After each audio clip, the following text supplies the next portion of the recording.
तो हमको एक आर्बिट्ररी चार्ज के लिए पोटेंशियल डिस्ट्रीब्यूशन कैलकुलेट करना है। तो एज्यूम करते हैं कि सबसे पहले एक चार्ज डिस्ट्रीब्यूशन बना लेते हैं।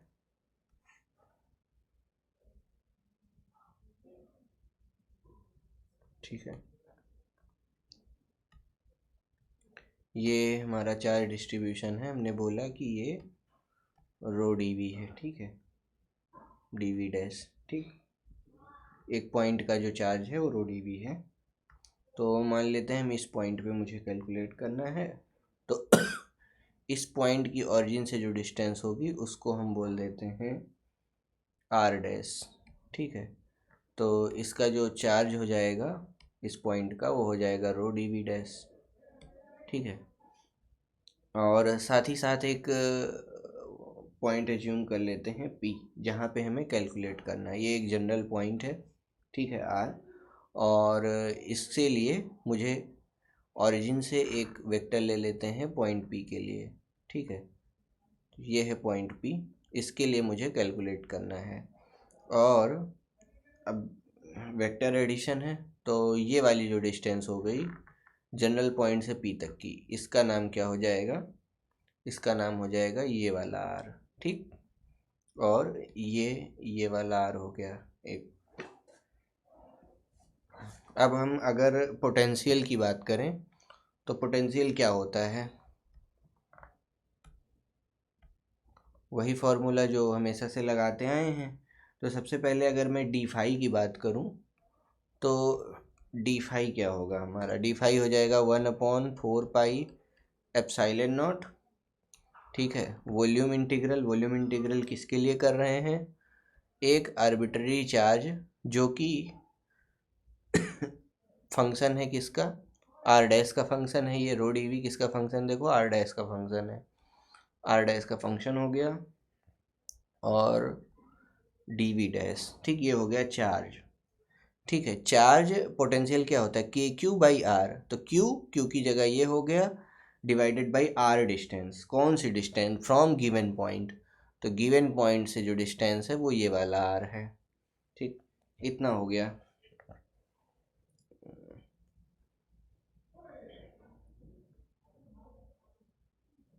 ठीक है, ये डी फाई हो गया। अब इसको अगर हम इंटीग्रेट कर देते हैं मतलब तो ये पूरा मिल जाएगा। ठीक, रो डी वी एक का था, इंटीग्रेशन लगा दिया तो सबका हो गया। अभी डिफरेंट डिफरेंट आर के लिए होता जाएगा ये। ठीक है, अब हम बात करते हैं अपने आर की। जो आर वाली जो डिस्टेंस है ये क्या है? R is equal to vector r minus r dash vector. ठीक है, इन दोनों वेक्टर का डिफरेंस है। तो यहाँ पे हम ट्रायंगल लॉ लगा करके, ट्रायंगल लॉ अगर है तो लॉ ऑफ वेक्टर एडिशन लगा सकते हैं। लॉ ऑफ वेक्टर एडिशन से इसका मैग्नीट्यूड निकाल सकते हैं। इसका मैग्नीट्यूड क्या होगा? R square is equal to r square plus r dash का square minus 2r dash cos alpha. Alpha क्या है? इन दोनों के बीच में एंगल है। इन दोनों के बीच में एंगल है, ये एंगल, इसका नाम अल्फ़ा है। ठीक है, ये अल्फ़ा एंगल है। इतना बन गया। अब इसके बाद अब हम इसको अगर मैग्नीट्यूड चाहिए तो इसको रूट करना पड़ेगा। ठीक है, तो r is equal to r square plus r dash का square minus 2r dash cos alpha. ठीक है, और इसकी पावर 1/2। ठीक, इसकी पावर 1/2 हो गई। तो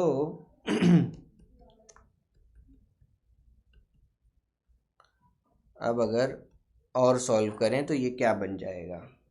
तो इसमें से मैं चाहूँ तो क्या कहते हैं, एक आर कॉमन ले सकते हैं ना।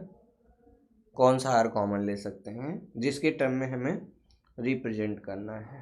तो हम चाहें तो ये जनरल वेक्टर, ये वाला आर जो है, ये बड़ा वाला जो है, इसको बाहर निकाल लेते हैं ताकि 1 बाई समथिंग आ जाए, ऐसे फॉर्म बन जाए। ए बाई बी का फॉर्म बन जाए और बी बहुत बड़ा होना चाहिए ए से, तभी हम वो बाइनोमियल वाला एक्सपेंशन कर पाते हैं। तो इसलिए मैं ये वाला आर है इसको बाहर निकाल लेता हूँ। तो ये आर बाहर आ गया। ठीक, तो अंदर में क्या बचेगा, 1 plus r dash by r plus 2r by r dash cos alpha और इसका स्क्वायर, इसका 1/2।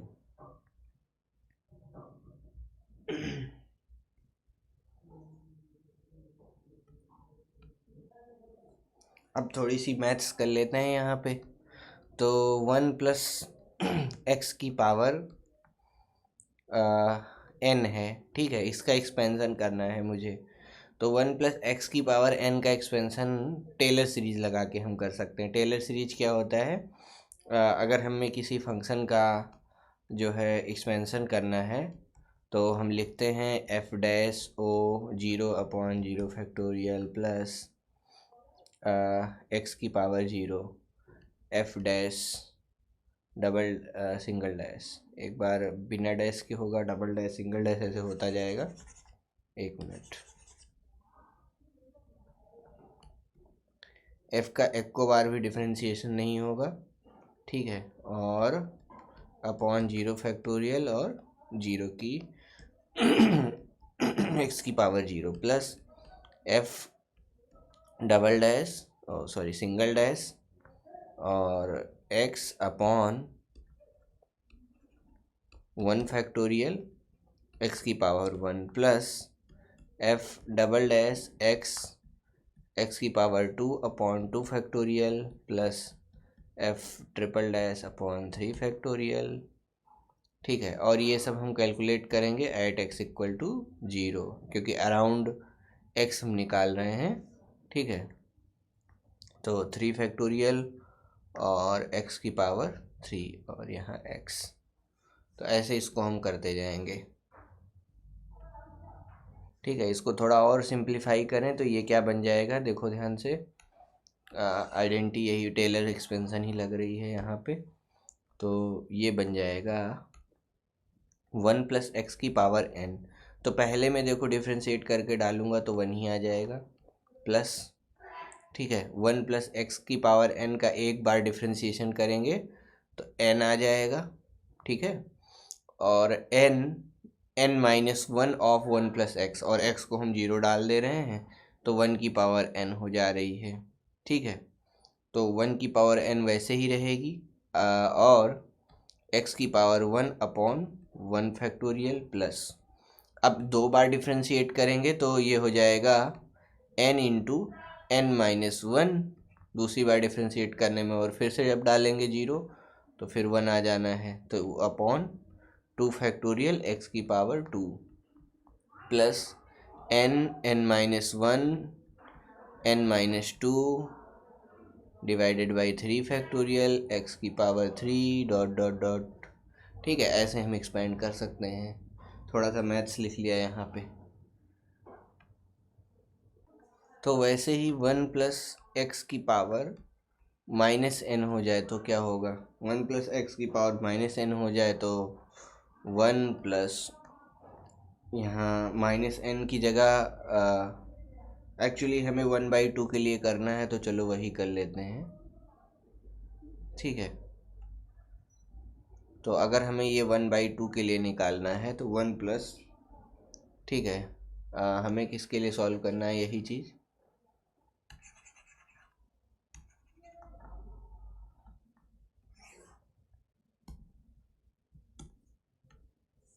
यही चीज़ हमें 1 प्लस एप्साइलन की पावर माइनस 1/2 के लिए करना है। ठीक है, तो ये क्या हो जाएगा 1 प्लस, ठीक, अब ये n/1 फैक्टोरियल तो यहाँ माइनस 1/2 आ जाएगा।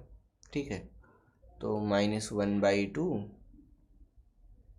एप्साइलन, ठीक, फिर प्लस यहाँ minus 1/2 1 minus 1/2 1 minus 1/2 minus half हो गया और माइनस 1/2 माइनस हाफ हो गया, तो माइनस हाफ 1 माइनस 1/2 -3/2 -1/2 -1, तो ये हो गया -1 -1/2, तो -1 हो गया -1 प्लस 1/2, तो हो गया 2 1 कम 2 1 3 3/2, ठीक। तो -3/2, ठीक, 3/2, और यहाँ 1/2 और 1/2, तो ये कितना हो गया 3/8, 3/8 एप्सिलॉन का स्क्वायर, प्लस अगला क्या हो गया, अगला n n-1 n-2 ऐसे होता जा रहा है, तो -1/2 -1/2 -1/2, ठीक। तो यहाँ हो गया -1/2 इंटू, यहाँ आ जाएगा -1/2, अच्छा इतना तो हमें पहले से ही पता है, 3/8 है ना, 3/8 तो मुझे पहले से ही पता है, इनटू ये देखो फैक्टोरियल वैक्टोरियल, तो यहाँ 1/3 आ जाएगा एक टर्म, और एक टर्म इसमें आ जाएगा n-2 यानी 1 - 1/2, तो 2 प्लस 1/2, 2 1 कम 2 1 4, 4/5, 2 कम 2 2 प्लस 1/2, 2 4 1 5/2 बनेगा ये, ठीक है। तो ये बन जाएगा -5/2, तो ये 3 कैंसिल, 5/2 एप्सिलॉन स्क्वायर, ठीक। ऐसे हम इसको एक्सपेंशन करते जाएंगे, तो फाइनली हमारा एक्सपेंशन क्या बन गया, 1 - एप्सिलॉन/2 plus 3/8 epsilon square minus 5/16 epsilon cube and so on.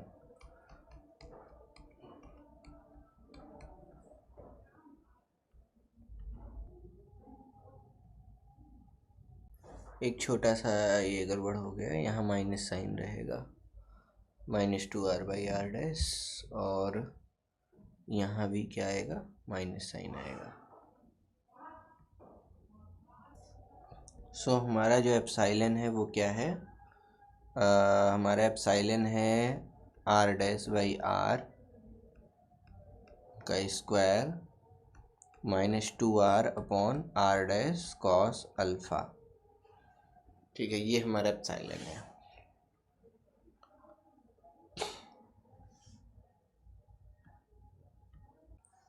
सो अब चलते हैं इन टर्म्स का यूज करके लेजेंडरी पॉलिनोमियल जो है बनाते हैं इससे, ठीक है।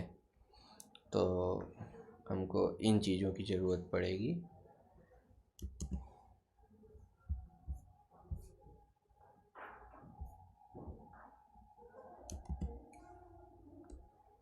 ये तो है ही है हमारे पास, ये हमने एप्सिलॉन की डेफिनेशन कर ली है अपनी, ठीक है। तो क्या क्या हम पा सकते हैं इससे हमको अगर हम बात करें मान लो एप्सिलॉन/2 वाले टर्म की, ठीक है, तो एप्सिलॉन/2 वाला टर्म क्या हो जाएगा, मतलब अगर मैं -एप्सिलॉन/2 लिखना चाहूँ तो उसको हम लिख सकते हैं 1/2 ऑफ दिस, ठीक है। तो 1/2 ऑफ r'/r का whole square minus r/r' cos alpha, ठीक है।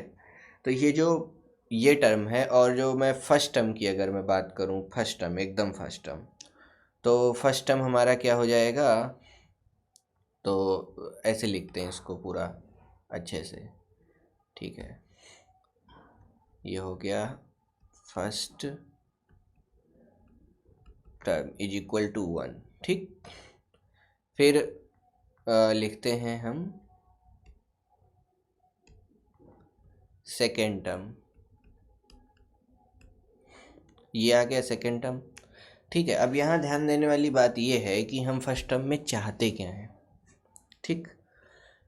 पहली चीज़ चाहते क्या है, और हाँ -1/2 मल्टीप्लाई होने की वजह से यहाँ -1 आ जाएगा, यहाँ +1 आ जाएगा। तो अगर हम ये स्क्वायर वाला टर्म ऐसे ही रहने दें अभी के लिए, तो ये वाला टर्म हम ऊपर ले जा सकते हैं आई थिंक, ठीक है, ये टर्म यहाँ आ जाएगा। ठीक है, 1 की पावर में। अब बात करते हैं दूसरा टर्म। ठीक है, दूसरा टर्म दूसरा हो गया। उसके बाद थर्ड टर्म कैसे बनेगा? 3/8। चलो इसको कन्फ्यूजन ना हो, लास्ट में ये सारा हटाएंगे। ठीक है, ऐसे ही करना है। तो 3/8 एप्सिलॉन स्क्वायर को हम क्या लिखेंगे? ये जो भी लिखा है इसका स्क्वायर कर देना है। तो a square plus b square, ठीक है, ऐसे बनेगा। तो 3/8 तो बाहर रहेगा, अंदर में क्या आएगा? यहाँ भी 1/2 होगा। अच्छा, 1/2 तो कैंसिल हो गया था। ठीक है, तो 3/8 बाहर रखता हूँ मैं, इसका स्क्वायर करता हूँ तो ये r' का पावर 4 हो गया, प्लस ये 4r/r का क्या हो गया? ये हो गया 4r/r' का स्क्वायर। ठीक है, a square plus b square minus 2 times, ठीक है, ए बी। तो 2 टाइम्स ए बी यानी ये 4 टाइम्स ए और बी यानी r/r' का क्यूब इंटू कॉस अल्फा। ठीक, ऐसे ही अब अगर हम फोर्थ टर्म की अगर बात करें तो ये हो जाएगा -5/16 एप्सिलॉन का क्यूब। तो a cube plus b cube, तो और लंबा सा टर्म बनेगा।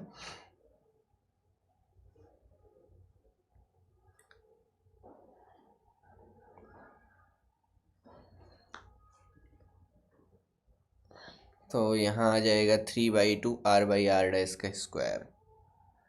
ठीक है,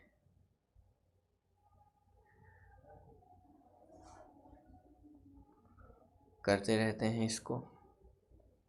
तो -5/16 हो गया। एप्सिलॉन का क्यूब करना है हमको, r' का स्क्वायर का क्यूब होगा ये।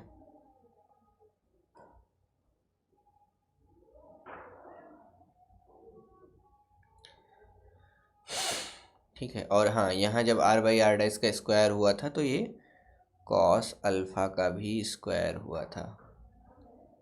ठीक है, कॉस अल्फ़ा का भी स्क्वायर हुआ था। अब काम बढ़िया बनेगा। तो ऐसे चलते चलेंगे। r/r' की पावर 2 का पावर 3 यानी कि 6 प्लस बनेगा 3ab स्क्वायर। तो 3ab स्क्वायर क्या हो जाएगा? 3ab स्क्वायर यानी r' और b का स्क्वायर यानी कि so I think this step gone too complicated, so let us simplify more and then try again. क्या करते हैं, ये था। ठीक है,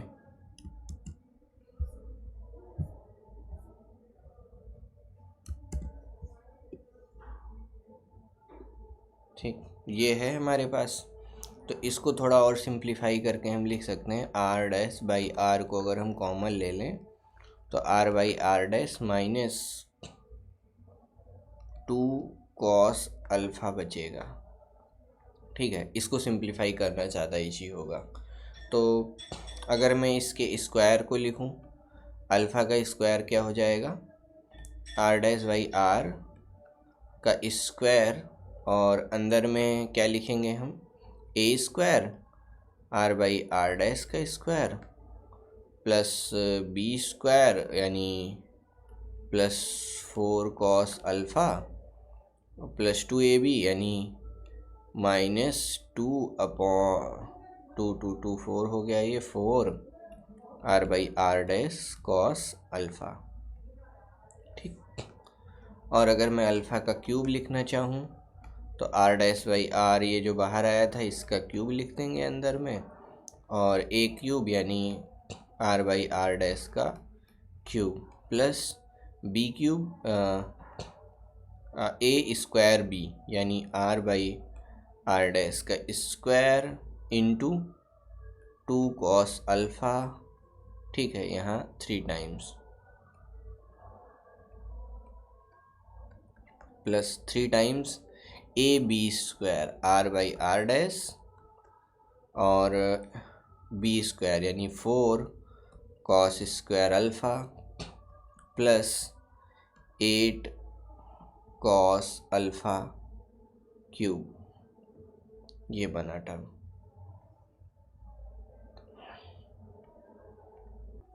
अब पहला टर्म है माइनस एप्साइलन बाई 2, तो माइनस एप्साइलन बाई 2 कितना हो जाएगा, ये हो जाएगा माइनस एप्साइलन बाई 2, तो आर डैश को तो मैं बाहर ही रखूँगा एक, और दूसरे वाले को अंदर भेज दूँगा, तो आर बाई आर डैश, और यहाँ क्या हो जाएगा 1/2 माइनस कॉस अल्फ़ा,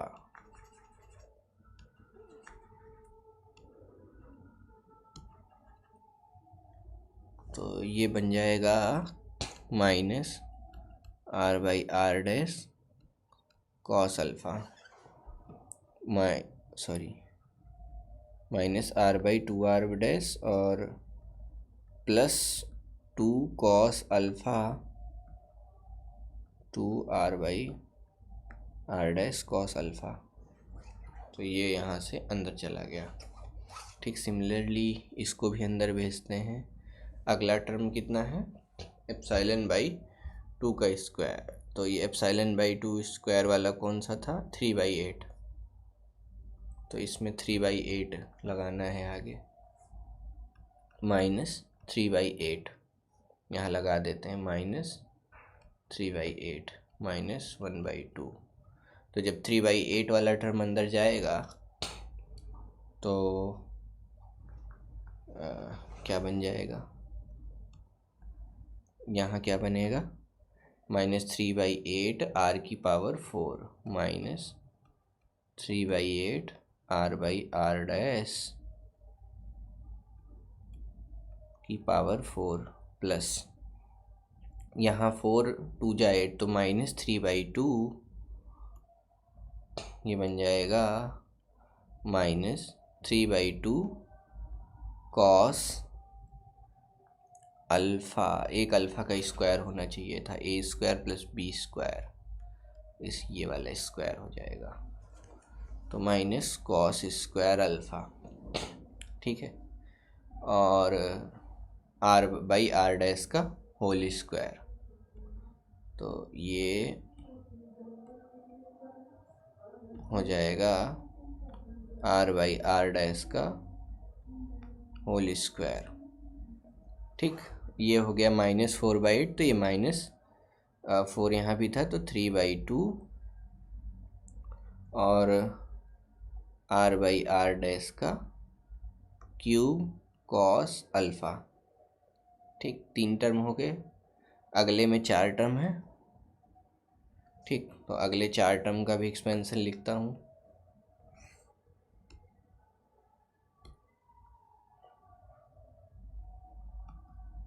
अगला क्या है, आई थिंक 5/16 होगा, एक ये तो प्लस में था,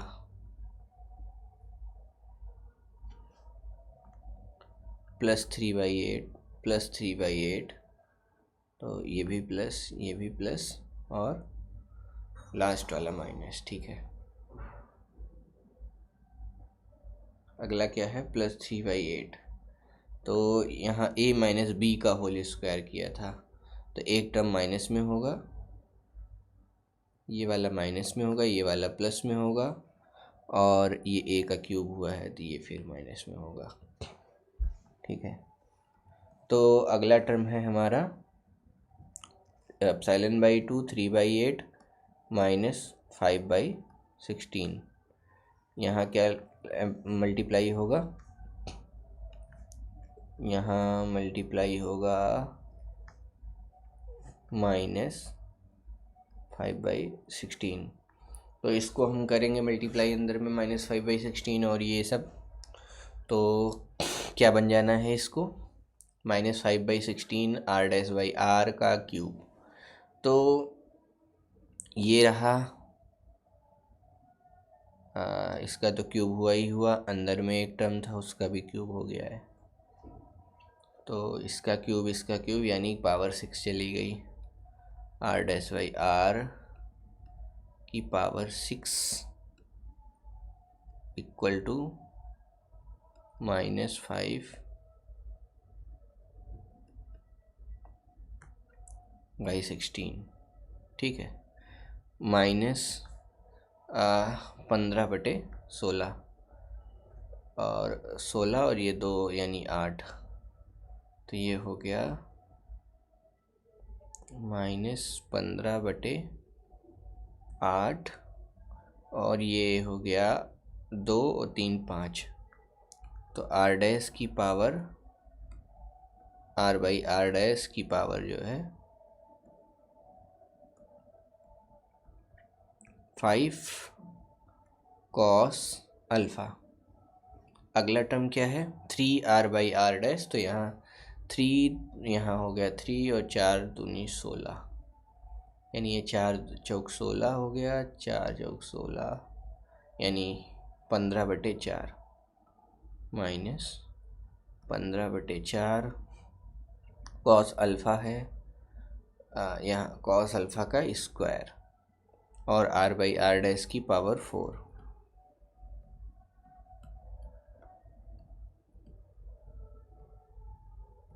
कॉस स्क्वायर अल्फ़ा, ठीक है। और अगला टर्म बनेगा 8 यानी -5/2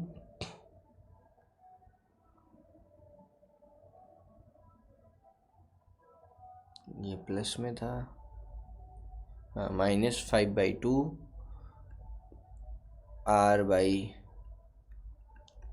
r/r' का क्यूब कॉस अल्फ़ा क्यूब, यहाँ 2 गायब था। तो अब मैं अगर फाइनल सम लिख रहा हूँ इनका, ठीक है, फाइनल सम एक ऑर्डर में, तो मुझे क्या मिलेगा, पहला टर्म था 1, ठीक, दूसरा टर्म क्या था, दूसरा टर्म था r/r' कॉस अल्फ़ा बन गया। तीसरा टर्म चलो हम हायर ऑर्डर वाला लिख लेते हैं, ये वाला आ गया दूसरा टर्म अपना यहाँ से, ठीक है। पहला टर्म 1 था, ठीक, फिर दूसरा ये लिखा हमने, तीसरा इसको एक्सपेंड किया, चौथा इसको एक्सपेंड किया, तो हम टोटल लिखते हैं। अब यहाँ देखो r/r' का स्क्वायर है, यहाँ r/r' का स्क्वायर है, इधर कॉस अल्फ़ा है, तो ये क्या बन गया 3 पहले तो r/r' का स्क्वायर हो गया, ठीक, और ये बन गया 3 cos स्क्वायर अल्फ़ा -1/2 प्लस अगला टर्म देखते हैं क्यूब के लिए।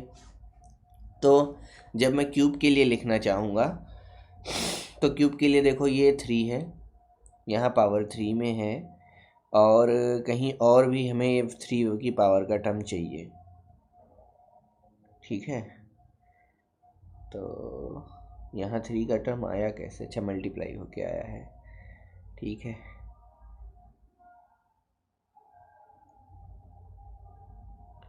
इधर 3 का टर्म जब इधर मल्टीप्लाई हुआ होगा, हाँ, तो ये कॉस स्क्वायर अल्फ़ा है, ये रहा 3 वाला टर्म, ठीक है। तो इसको हम लिख सकते हैं 5 cos क्यूब अल्फ़ा माइनस ये वाला टर्म स्क्वायर में भी नहीं है, तो हाँ, तो ये वाला इधर प्लस में था, ठीक है, एक्सपेंड करने में।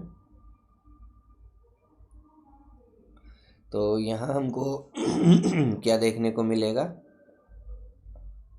ये मिल जाएगा हमको 5, ये r/r' आर डैश का क्यूब हो गया, ठीक है। और फिर 5 cos cube alpha minus 3 cos alpha divided by 2, ठीक है। अब एक और वन मोर हायर, थोड़ा और हायर ऑर्डर टर्म चलता हूँ। अब इसमें ध्यान देने वाली बात ये है, जो हायर ऑर्डर टर्म है, जैसे मान लो मैं इसके लिए एक्सपेंड कर रहा था, ठीक है, तो मुझे आर की पावर मतलब वन वाले टर्म जो है यहाँ से मिल जा रहे थे, और एक टर्म इधर से कहीं से मिल रहा था, ठीक है। मतलब हमें नेक्स्ट वाला एक्सपेंशन देखना पड़ रहा था, तो यानी अगर हमें एप्साइलन की पावर ये फोर्थ वाला टर्म चाहिए, तो हमें एप्साइलन की पावर 4 वाला टर्म देखना पड़ेगा, ठीक है। तो उससे मिल के आएगा। तो अल्टीमेटली हम अभी बस 3 तक इसको एक्सपेंड करते हुए फॉर्मेट लिखते हैं।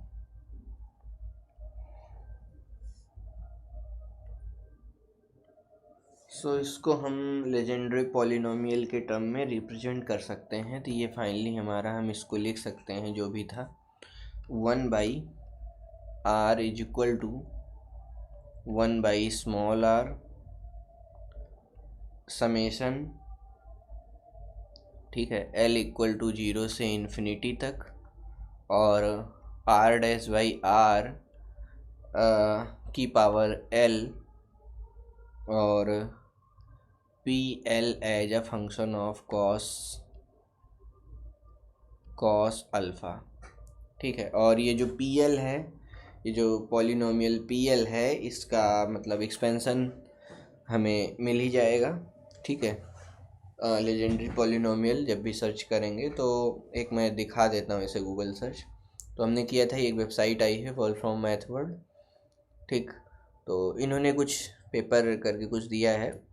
यहाँ मेन चीज़ ये है, अगर हम टर्म ऑब्जर्व करें तो पहला जैसे 3 टर्म तक यहाँ पे हम देखें अपना, तो 3 - 1 5 - 3 फिर 35 - 30 प्लस इसका कुछ सीक्वेंस होगा, और इधर वाला जो सीक्वेंस है 1/2 फिर 1/2 फिर 1/8 फिर 1/8 फिर 1/16 फिर 1/16 चलेगा, फिर ऐसे 1/32 1/16 के बाद अच्छा 1/28 फिर 1/28 फिर 1/256 256, ऐसे दो दो के उसमें रिपीट हो रहा है। तो ये बन के कैसे आता है, इसका ये जो फॉर्मेट होता है 1+, इसको अगर हम एक्सपेंड कर लें तो हमको ये पॉलिनोमियल मिलता जाता है, ठीक है। ये